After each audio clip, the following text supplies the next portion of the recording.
Hello. No, magandang hapon sa inyong lahat. At talagang mabusisi no yung pagtuligsa sa akin ng mga hindi Katoliko dahil lang nilalatag ko sa live ay more on historical basis regarding sa pagiging Katoliko natin, no. At lately, 'di ba, tinalakay ko sa inyo kung ano yung kasaysayan ng Christmas. Pero ngayon pag-uusapan natin kung ano ba ang kasaysayan ng pagan New Year. No, meron po kasing dalawang klase ng bagong taon. Ito ay yung bagong taon ng mga pagano sa pamumuno ni Julius Caesar. Meron din tayong tinatawag na Kristiyanong bagong taon. Ito yung bagong taon nating mga Katoliko because we all know that the Roman Catholic Church is a Christian church. So, uunahin ko muna sa inyong talakayin no yung paganong bagong taon, no? Kung paano ito nagsimula, ano ang kasaysayan nito at ano ba yung naging dahilan kung bakit nagkaroon ng paganong bagong taon noon, no? So simulan na natin yung ating lecture regarding sa pagan New Year. Napakahalaga nito dahil lahat tayo ay nagdidiwang ng bagong taon, no? So let's start, no? Ang paksa natin ngayon ay sinaunang bagong taon, no? O kaya early New Year, no? O early New Year ba yung tawag doon? Okay. Ang pagdiriwang po ng bagong taon, ito ang pinakalumang pista opisyal, no? Ito ang pinakaluma.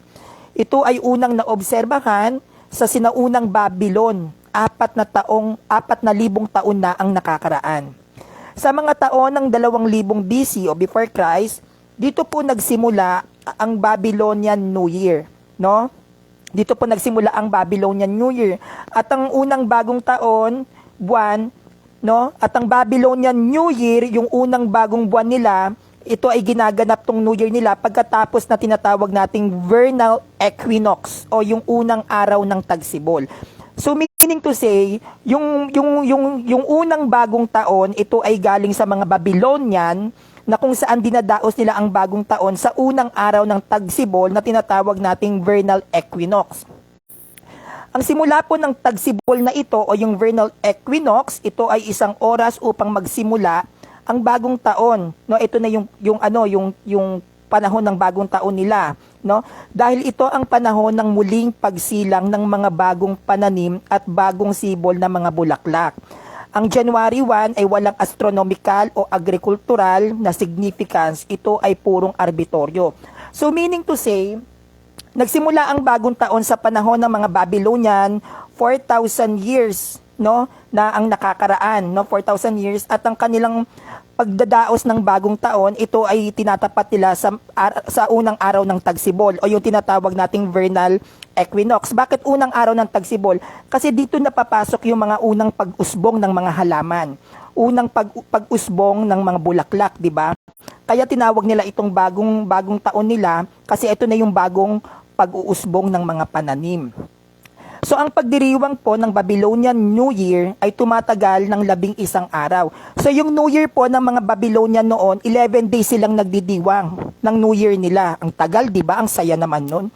Ang bawat araw na ito ay may kanya-kanyang pamamaraan ng pagdiriwang, no? Yung bawat araw na do sa 11 days na pagdiriwang ng bagong taon ng mga Babylonian, yun ay may kanya-kanyang dahilan, no? Hindi yung katulad sa atin, 'di ba, isang araw lang sa ating ang New Year. Ang magdiwang lang sila dun sa 11 days na yun, yung kada araw meron silang kanya-kanyang pamamaraan kung paano sila magse-celebrate ng New Year. At kung ikukumpara, ang sabi pa nga sa history, kung ikukumpara ang modernong bagong taon natin ngayon, walang-wala daw doon sa Babylonian New Year. Talagang napakabongga daw talaga ng Babylonian New Year 4,000 years ago. Ang mga Romano ay patuloy na nagdidiwang ng bagong taon ng huling bahagi ng Marso o March, ngunit ang emperador ay patuloy pa din sinusunod ang kanilang gamit na kalendaryo hanggang sa tuluyan na itong mapalitan.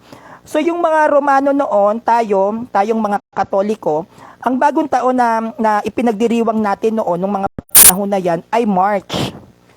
No? Marso, buwan ng Marso ang ating bagong taon. Pero dahil sa pagpapalit ng mga emperador, ang nais kasi ng mga emperador noon, na magkaroon sila ng sarili nilang kalendaryo. Sila yung gagawa dahil gusto nila yung panahon ng kanilang pamumuno, itong mga emperador na ito, sila yung masusunod. Ayun yung gusto nilang, yung kunyari, pamantayan ko sa ganitong araw, dapat ganito yung kapistahan.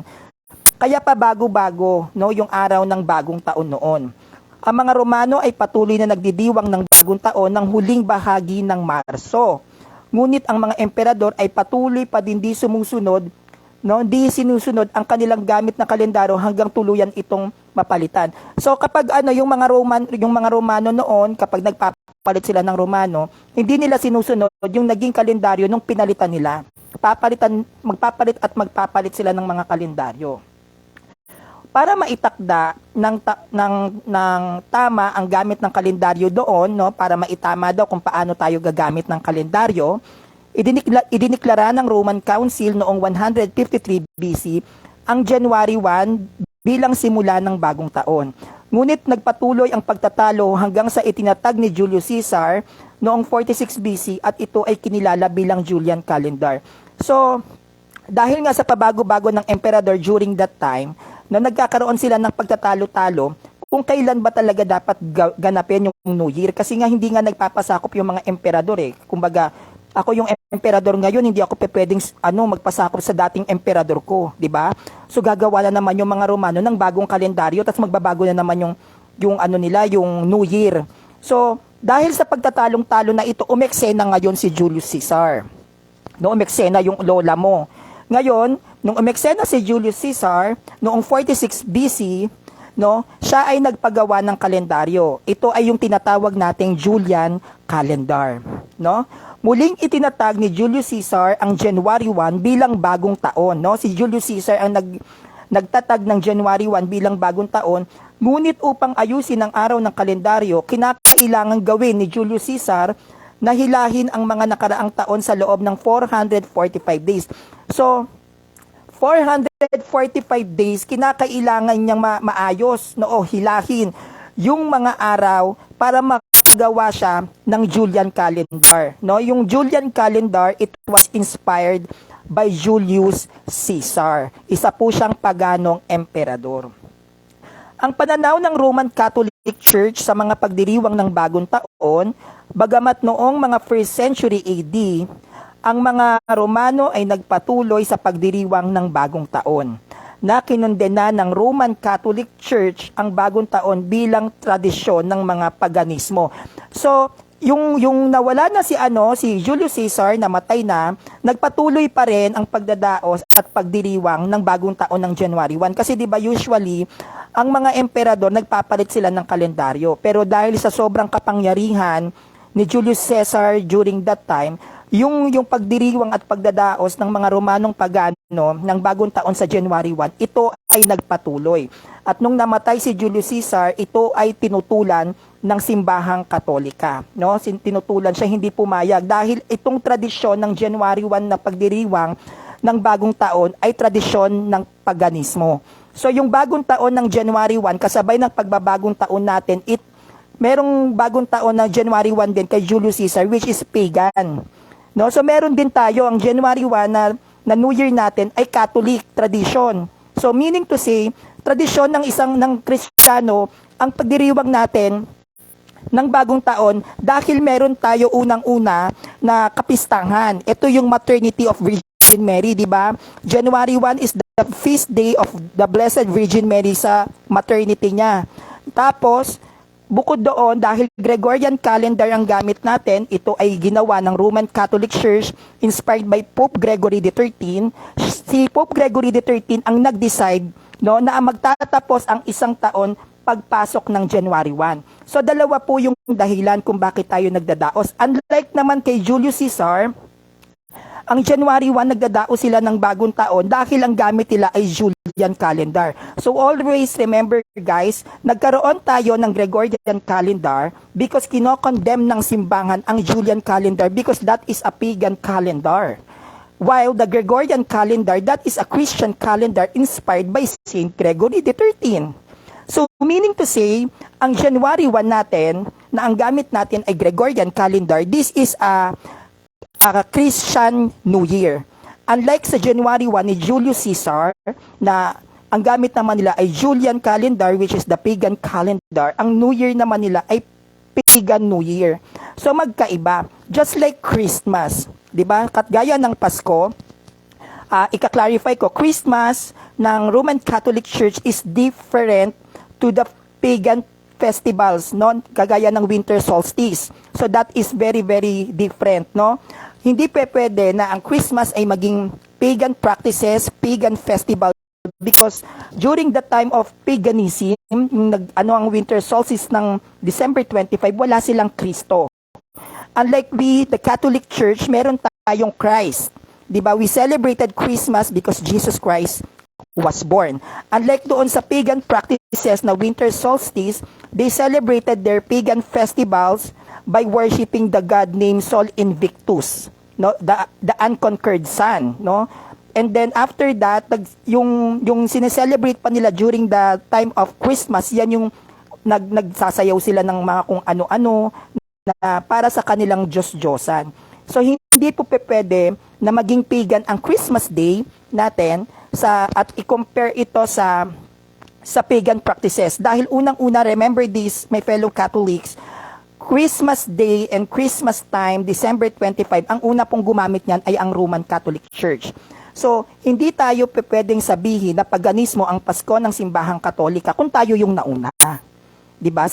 Hindi tayo pwedeng manggaya, tayo ang nauna eh. So, tayo yung ginaya, no? At ito ay pinatunayan ng mga early Christian fathers natin, 'di ba? Ito ay pinatunayan na meron ng pagdadaos ng Pasko. But it is not actually literally exposed because we know that the paganism, 'di ba, pinapatay nila yung mga Kristiyano. So kung kakaunti pa lang during that time yung Kristiyano, 'di ba? Makakapag ka ba, Pasko ka ba?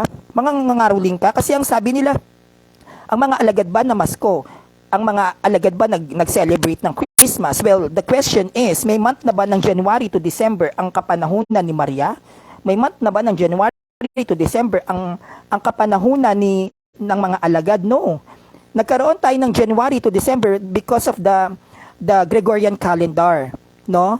Maaari, hindi naman po kasi porket December 25, nagdadaos tayo ng Pasko, hindi na rin sila nagdadaos. Yes, dinadaos nila yon. Malamang sa malamang, talagang dinadaos nila yung araw ng kapanganakan ni Jesus. 'Di ba? Meron naman tayo ding Pasko noon during sa early Christians. Ito ay dinadaos ng January 7, which is the Epiphany. Ito ay pinagtalunan pa, 'di ba? Kasi ayaw nga pumayag ng mga Kristiyano noon dahil nakasanayan natin na ang pagdiriwang natin ng Christmas is January 7, no? At ito ay binigyan diin ng Simbahang Katolika na we must celebrate the Jesus Christ, yung kanyang pagsilang ng December 25, unang-una para gibain yung pagan festivals. Una yon. Then secondly, batay na rin sa science, sa history at sa Bible, no, yung kung kailan naglihi si Santa Elizabeth, itong lahat ng ito ay nagtugma ng December 25. That's why the Roman Catholic Church claimed that the December 25, that is the day when Jesus Christ was born, no? Kaya wag kayo magpapa-apekto kagaya nito si Ron Henil Ordanesa Pilar. Anong talata, bro, Sanrio, na may Christmas sa Bible? Kung gusto mong makakita ng Christmas sa Bible, no, gumamit ka ng Gregorian calendar. No? Kasi kung sasabihin mo saan mababasa sa Bible na may Christmas, saan din ba mababasa sa Bible na may kapilya? But you are using the word kapilya, right? Ginagamit nyo ang salitang kapilya, but it is not actually written in the Bible. Ganon din sa amin. We use the word Christmas. Christmas means Christmas. 'Di ba? Christmas. Jesus Christ was born. Kapistangan ng pagsilang ng Panginoong Jesus. Just like the kapilya, though that the word kapilya is not written inside the Bible, but pag sinabing kapilya, small church, 'di ba? Small church 'yon, pero bakit din kayo gumagamit? 'Di ba? Hindi pwede sa lahat ng aspeto gagamit kayo ng letra per letra or literal understanding. Minsan gumamit tayo ng common sense. Kung wala kayo nun, bibigyan ko kayo. Okay. Nasaan na tayo? Para maitakda ng tama ang gamit ng kalendaryo noon, no, idineklara ng Roman Council noong 153 BC.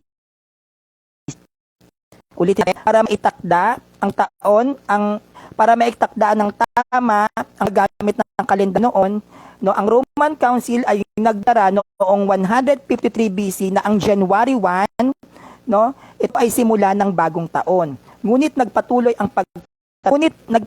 ang pagtalo, no, hanggang sa naitatag na nga ni Julius Caesar noong 46 BC at ang Julian calendar. Ang Julian calendar po, once again, ito ay hango sa kanyang pangalan. Okay.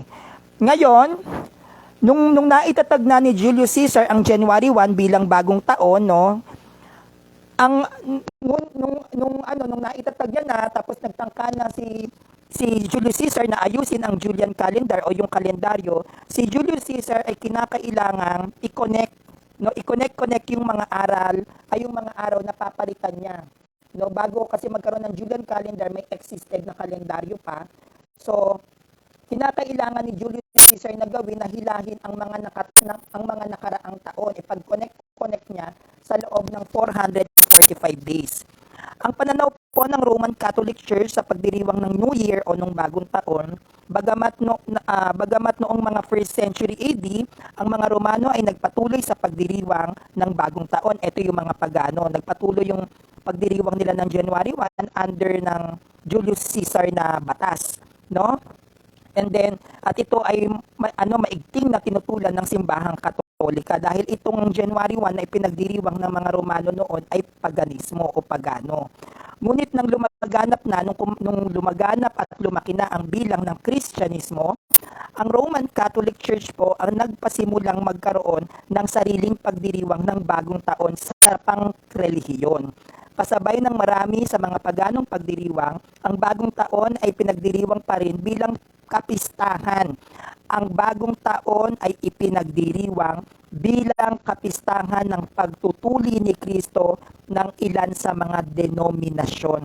So meaning to say, no, ang January 1 po, no, pagdating sa usaping relihiyon, ang una pong nagbigay ng ganyang pagdiriwang o celebration, yung New Year natin ngayon, wala pong iba kundi ang Roman Catholic Church. Kaya sa lahat ng mga hindi Katoliko dito, bakit kayo nagdadaos ng January 1? Dahil ba sa magpapasok na yung 2023? Kung ang pinagdaraos ninyo ang bagong taon dahil papasok ang 2023, take note, ang Gregorian calendar po ay ginawa ng simbahang Katoliko na which is standard calendar na ginagawa natin ngayon. So, kung kayo ay nagdiriwang dahil matatapos na ang 2022 at tayo ay magno-New Year, no? Lahat ng mga hindi Katoliko dito, kayo ay nakikiisa sa naging desisyon ng simbahang Katolika na dapat January 1 ang ating maging bagong taon. At lahat po ng pagdiriwang ng bagong taon, no, ayon kung babalik tayo sa panahon ng mga pagano, ito ay may dahilan. Ang mga pagano nagdiriwang ng bagong taon dahil sa kapistahan nila kay Janus. Ito ay isang Diyos-Diyosan. Ang Roman Catholic Church nagdiriwang tayo ng bagong taon aside sa pagkakabuo ni Pope Gregory XIII ng Gregorian calendar, no, ito ay pagtatapos ng 2022. The Roman Catholic Church also celebrates New Year because of the feast day ng maternity ni Blessed Virgin Mary. So sa lahat ng mga hindi Katoliko, why are you celebrating Christmas? 'Di ba?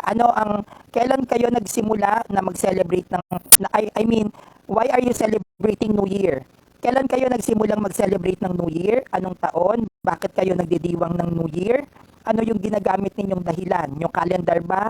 Remember guys, the standard calendar today is the Gregorian calendar inspired by Pope Gregory XIII. Okay. Noong Middle Ages, ang simbahan ay nanatiling tutol sa pagdiriwang ng bagong taon. Ang January 1 ay pinagdiriwang noon bilang holiday ng mga bansang kanluranin sa nakalipas na 400 taon. Kaya po noong 46 BCE, no, unang itinatag ng Romanong paganong emperador na si Julius Caesar ang January 1 bilang araw ng bagong taon, no, o New Year. No, si Janus, no, sino tong si Janus? Si Janus po, siya ay isang Romanong Diyos ng mga pinto at tarangka na mayroong dalawang mukha. Ang isang mukha ni Janus ay harap-sarap at ang isa ay nakahap sa likod. Naramdaman naman ni Julius Caesar, itong emperador ng paganong ito na ang buwan dapat ipinangalan ito sa Diyos nila, no? Yung buwan ng January na kung saan Enero, at ito ay tinawag nilang Janus.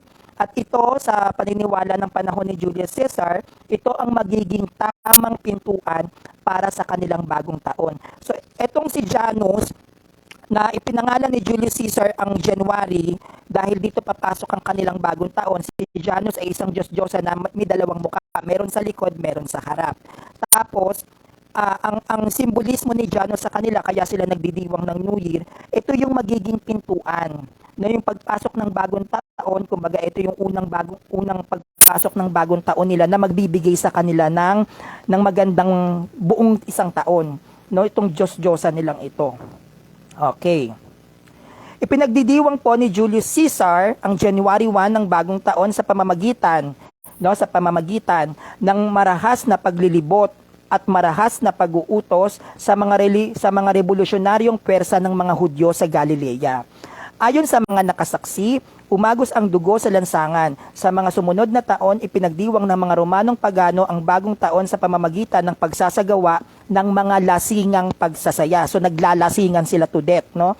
Ito ay isang ritual na kung saan pinaniniwalaan ng mga Romanong pagano na bumuo ng personal na muling pagsasabuhay ng magulong mundo na umiiral bago pa inutusan ng Diyos ang kosmos. So meaning to say, no, dahil yung January 1 ay hindi pa naman ito kinikilala, no, ng mga Hudyo na bilang isang bagong taon, ang ginawa ni Julius Caesar, yung kanyang mga kawal, pinaikot niya, no, pinagwardyahan niya yung buong Galilea. At lahat ng mga hindi susunod sa batas ni Julius Caesar na, yung mga hindi susunod sa akin na January 1 ng New Year, patayin nyo. At maraming Hudyo ang namatay.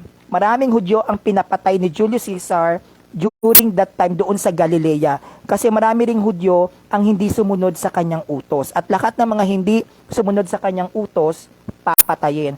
Kaya, ang naging nangyari doon, ang naging ritual ni Julius Caesar sa tuwing papasok ang kanilang bagong taon, kailangan lahat sila mga lasing.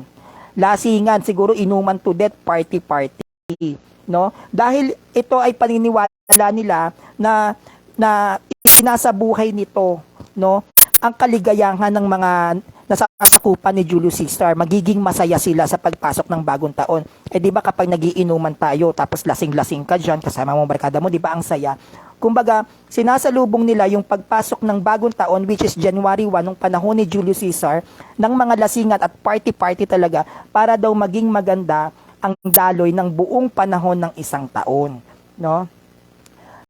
Ngayon, habang lumalaganap ang Kristyanismo, ang mga paganong holiday ay maaaring isinama sa kalendaryo ng Kristiyano o maaari ding tuluyan na itong kinalimutan. Noong unang bahagi ng medieval na panahon, ang karamihan sa mga Kristiyanong Europa ay tinuturing na araw ng pangangaral o March 25 bilang simula ng taon o ng bagong taon. So, yung ating bagong taon, no, ang ating bagong taon noon, ipinagdiriwang natin ito ng March 25. Ito yung araw ng ating pangangaral. No, ito talaga yung bagong taon natin, no?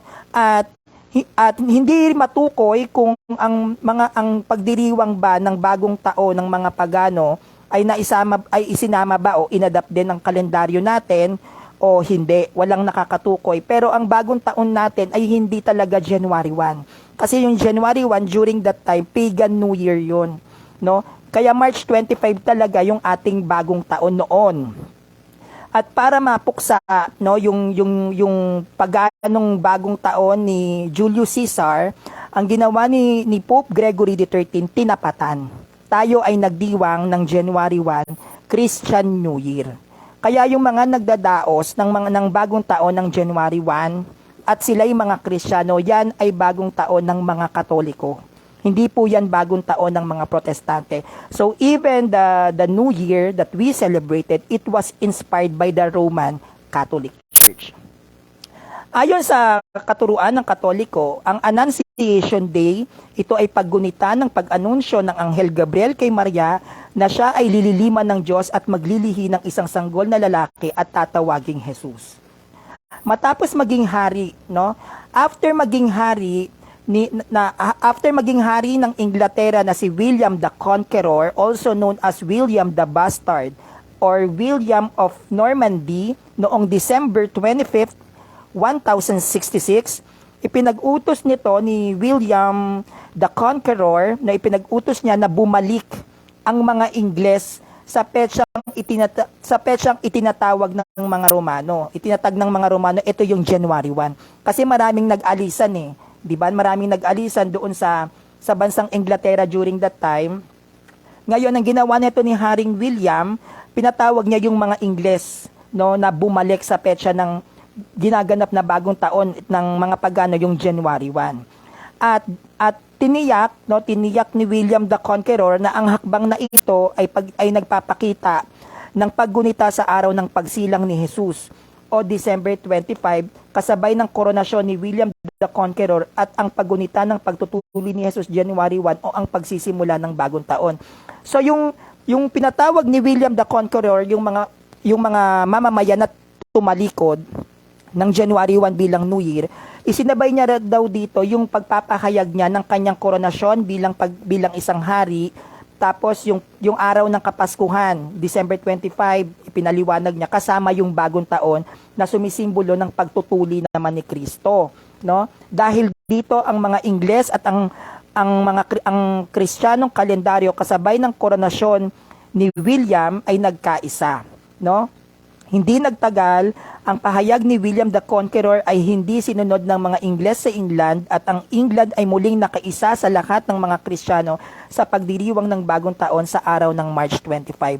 Bagamat sinabi ni Haring William ng Inglaterra na gawin nating New Year ang 1 bilang pagtutuli ni Kristo at dineclare niya na December 25 is the birth of Jesus Christ, hindi ito sinunod tong bagong taon na January 1 ng mga mamamayan ni Haring William. Sila ay dinaglaon, bumalik ulit sa pagdiriwang ng bagong taon ng March 25 kasama ang isang malaking bilang ng mga Kristiyano. Kasi yun talaga ang New Year natin. Kasi hindi naman din ganon kadaling mag-adjust. Noon mag-a-adjust na nakasanayan mong New Year, March 25, tapos magja-jump into January 1 ka. So, yun pa rin yung nasunod, yung March 25. So, pagkat makalipas ang 500 taon mula dun kay Haring William, noong 1852, binago po ni Pope Gregory XIII ang tradisyonal na Julian calendar.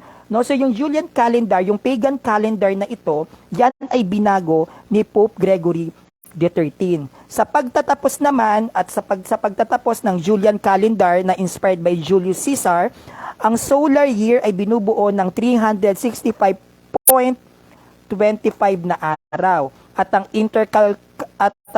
intercalation ng leap day every 4 years ay nilayon upang mapanatili ang pagkakatugma sa pagitan ng kalendaryo at ng mga panahon.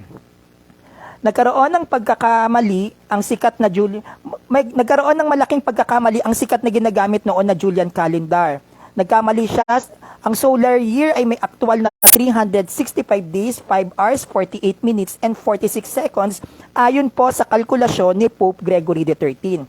Ang bahagyang kamalian o ang maliit na pagkakamali ng Julian calendar ay naging sanhi ng pagbabago sa likod ng mga panahon ng halos isang araw bawat siglo. Bagamat ang pagbabagong ito ay inabot ng 14 na araw noong panahon ni Pope Gregory, no, ibinatay ni Pope Gregory ang kanyang reforma sa pagpapanumbalik ng biennial equinox o ito yung araw ng unang tagsibol. At ito ay natapos noong March 11 hanggang sa araw na nagkaroon ng 1,257 years bago ang Konseho ng Nicaea. Ito ay kinilala noong March 21, 325. So yung countdown ng taon natin, di ba ang Roman Catholic Church 1,988 ay 89 years na tayo, di ba? Yung countdown ng mga libu-libong taon, ito ay nagsimula noong March 21, 325 BC, ay CE. So yung countdown natin, kunyari, the Roman Catholic Church, tayo ay itinatag 1,989 years. Nagsimula po ang countdown natin, 1,257 years old na po ang Roman Catholic Church. Nagkaroon tayo ng bilang kung gaano nakatagal ang ating Roman Catholic Church because of the Gregorian calendar. Kasi mali nga daw po yung kalkulasyon ng Julian calendar, kaya ito tinutulan ni Pope Gregory XIII. And aside sa pagtutol niya doon sa pagtutol niya doon sa Julian calendar, dahil sa mali din ng calculations pagdating sa mga araw, lumaban din si Pope Gregory XIII sa Julian calendar kasi pagan calendar po yan. Kaya ang ginawa ng Roman Catholic Church para masira at magiba na lahat ng mga may paganong tradisyon o gawa ng pagano, giniba niya kahit ang kalendaryo. Ito ay pinalitan ng Gregorian calendar. Remember this, the Julian calendar was inspired by Julius Caesar. And Julius Caesar, he is a Roman pagan emperor. And that's why Pope Gregory XIII, invented the Gregorian calendar para mabuwag yung pagan calendar na tinatawag nilang Julian calendar. Ginawa ni Pope Gregory ang pagsasaayos ng kalendaryo sa pamamagitan ng pagdadagdag ng kalendaryo ng 10 araw. Ang pagbabago ay naganap sa araw ng pagtatapos ng October 4, 1852. So yung Julian calendar daw po, ito daw po ay kulang ng 10 araw. So nung ginawa ni Pope Gregory yung Gregorian calendar, dinagdagan niya ito ng 10 araw. So natapos yung Gregorian calendar ng October 4. So, October 4 siya. So, 5, 6, 7, 8, 9, 10, 11, 12, 13, 14. So, October 14, pagitan ng October 14 or October 15, doon diniklara ang Gregorian calendar 1852. No? Kaya yun po yung naging dahilan kung bakit ang paganong bagong taon ni Julius Caesar ay hindi na po siya sinicelebrate ngayon because of the help and the ambag, contribution of the Roman Catholic Church. Kaya ito lang po yung sa unang ito yung part 1, the Pagan New Year, Sa lahat po ng mga hindi Katoliko pero nasa ilalim ng relihiyong Kristyanismo, 'di ba? Kasi doon na tayo ay kinikilala ng Islam, ng Buddhist, even the atheist, kung anong mga denominations ng mga pananampalataya at paniniwala nila. Yung mga hindi Kristiyano, ang naniniwala sila na the only Christian religion is only the Catholic Church. Tayo lang daw pong mga Katoliko ang relihiyong Kristiyano, wala na po silang ibang kiniklaim pa.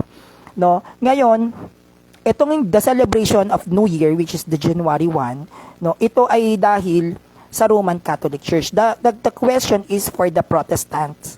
Bakit kayo nagdidiwang ng bagong taon sa January 1? Kung sinusunod ninyo ang pagtataos, ang year-end ng Gregorian calendar, it means Katoliko kayo. Because that is the Catholic traditions. Diba? Remember this, my fellow Catholic, 3 pillars of the Church: magisterium, traditions, and scriptures. So yung New Year, pasok to sa traditions natin. So nagbabagong taon tayo because of the traditions. Ito yung pinasimulan ni Pope Gregory, na January 1. And aside from it, hindi lang dahil sa year-end. We celebrated New Year because of the feast day ng maternity ni Blessed Virgin Mary. So if they celebrated the New Year, it means lahat ng mga Protestant ay mga Marian devoted. Marian devotees, Sila yung mga Marian na sila, lahat ng mga hindi Katoliko na nagno-New Year. Bakit? Dahil bahagi ng ating tradisyon ang ipagdiwang o i-celebrate ang mga kapistahan ng mga banal. And January 1 is the feast day of the Blessed Virgin Mary. That's why we Catholic, we Roman Catholic, nagdadaos tayo ng New Year na masaya because of pagdadalang tao ni Maria, January 1. So anong dahilan ng mga Protestante na hindi Katoliko, bakit sila nagdidiwang ng New Year ng January 1? Kung hindi sila Katoliko at galit sila sa Katoliko at hindi Katolikong tradisyon ang dahilan bakit sila nagdidiwang ng New Year, so anong tradisyon meron sila? Dalawa lang po ang tradisyon na umiiral sa pagdiriwang ng bagong taon: the Pagan New Year and the Christian New Year. And the Christian New Year, it was inspired by the Roman Catholic Church. So sila, wala pong Protestant New Year. Meron tayong bagong taon ng mga Chinese, and they are pagan too, di ba? Buddhist, pagan sila, di ba? Pwede rin sila kay Julius Caesar, kung bakit sila nag-January 1 New Year, because of Julius Caesar, pagan yon. Even sa Babylonian era. 'Di ba meron silang 11 days of celebrations ng New Year, doon din ba sila nakatawag nito, naka-base? So saan sila naka-base? Sa New Year ng Roman Catholic Church. Kaya hindi po sila makakapagdiwang ng bagong taon ng January 1. So hindi po sila makakapagdiwang ng bagong taon, lahat ng tao ng January 1 kung hindi po dahil sa Roman Catholic Church. Tatandaan po natin na ang pagdiriwang at ang pagse-celebrate natin ng bagong taon ng January 1, ito ay dahil sa naging ambag ng simbahang Katolika sa paggamit ng Gregorian calendar. At kung gumagamit ang mga protestante ng Gregorian calendar para ipagdiwang nila ang kanilang bagong taon, it means sila ay nagpapasakop pa din sa ilalim ng Iglesia Katolika.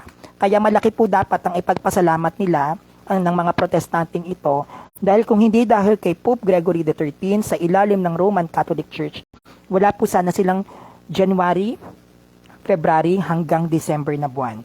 Wala po siguro silang kaarawan kung kailan ito ipinagdiriwang.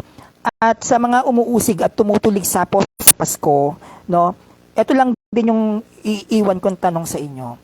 If Christmas Day, if you celebrated the Christmas Day or if you celebrated the December 25, it was a pagan tradition or pagan festival, what if ipinanganak ang nanay mo ng December 25 at ipinagdiwang mo? 'Di ba? So ibig sabihin pagano na din siya? Hindi. Kagaya po ng sinasabi ko, ang diwa ng Christmas, na sinasabi niyong hindi makikita sa Biblia, hindi tayo dapat laging bumibase ng letra por letra. Yan ang mahirap sa mga protestanteng walang kasaysayan. Walang mga external evidences. Ang tanging atake lang nila is laging literal sense. No, that's wrong. Kung maglalatag kayo sa Katoliko regarding sa mga traditions, always use tradition history din. Ang makakabutas at ang makakasira sa kasaysayan ay kasaysayan din. Hindi po tayo pwede bumutas na sisitasan mo ang isang kasaysayan. That's wrong. Always remember na ang pagkakakompiled ng Holy Bible ay hindi buo. Maraming mga hindi ipinasok na mga aklat ng simbahan dyan na tinatawag nating apokripa dahil sa pagkakaiba ng salaysay. So meaning to say, kung ano yung nasa loob ng Bible, it is not actually 100% perfect. May mga putol-putol dyan, may mga kulang dyan. Kaya that's why the Roman Catholic Church is not a Bible, is not a Bible alone. Hindi kami nakabase lang sa Bible. Naniniwala kami sa Bible, pero yung buong kasaysayan na dapat iugnay sa isang iglesia na tatag ni Kristo ay hindi dapat lang natin isang guni sa Biblia. Meron tayong kasaysayan, meron tradisyon na iniwan si Kristo sa kanyang mga alagad na hanggang ngayon ay nagpapatuloy. Kaya kung bubutasan ninyo ang Christmas Day ng Roman Catholic Church, dapat history yung ilalatag ninyo. At hindi po tayo, ang Christmas ay hindi po hinango sa pagano. Always remember this, na una po ang December 25 Christmas Day ng Roman Catholic Church kesa sa pagan festival na December 25. So hindi po tayo umadap sa pagano. Ang pagano mismo ang nanggaya sa Christmas Day ng Roman Catholic Church. Yun po yung ikaklaro ko sa inyo. At regarding sa sinasabi nila na pagdating sa Pasko, ito daw ay pagan festival, wag rin pong kakalimutan ng mga protestante na ang pagdidiwang ng bagong taon ay hango din po sa paganong tradisyon. At tayong mga Katoliko na nagdidiwang ng bagong taon, hindi po ito hinango sa paganong tradisyon. Tayo po ay may kapistangan, maternity of the Blessed Virgin Mary. Yun po yung idinadaos natin kasabay ng pagpasok ng bagong taon dahil na rin sa pagkaka-invented ni Pope Gregory ng Gregorian calendar, yung pagkakabuo. So, magmula sa Christmas until sa New Year, pareho yung may paganismo, na araw. December 25 may pagan festival na tinatawag na winter solstice. January 1, ito ay pagan festival din na sa pangunguna naman ni Julius Caesar. Sa kanilang pinaniniwala ang Diyos na si Janus. So, tong parehong pagdiriwang na selebrasyon na ito, pareho itong may paganismong araw. So, kung aatakihin nila ang Christmas time natin, atakihin nyo rin sila sa New Year. Ano ang ipinagdiriwang ninyo sa bagong taon? Bumabase ba kayo sa calendar? Always remember, the Gregorian calendar, it was made by the Roman Catholic Church. Ako po si Sanrio. Please subscribe on my YouTube channel, Sanrio TV. Salamat po sa inyong pakikinig and God bless you po sa inyong lahat. Merry Christmas and Happy New Year.